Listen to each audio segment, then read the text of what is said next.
Agar spermogramma topshirsangiz, spermogrammada spermani soni yo'q bo'lsa, bu azospermiya yoki spermani soni normadan kamroq bo'lsa, bu oligazospermiya deb ataladi.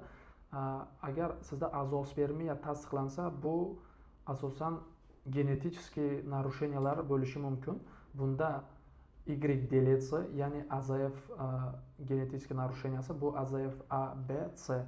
Agar AZF A bilan B tasdiqlansa, bu sizni farzand ko'rishingiz 0 ga teng degani. Bunda siz tezya operatsiyasi qilishi ham shart emas. Agar AZF C bo'lsa, bu 70% erkaklarda uchraydi. Agar genetik narushenyasi bo'lsa, unda urug' tezya va mikrotezya operatsiyasi bilan urug' sonini topishi mumkin.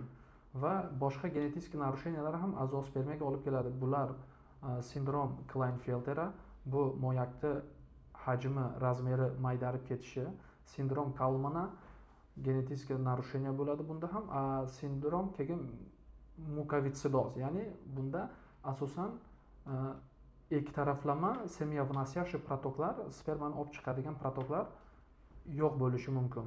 Agar sizlarda spermogrammada shunaqa azospermiya tasdiqlansa, hatman urologga murojaat qiling va genetik narushenyalarni aniqlab sizga yordam beradi.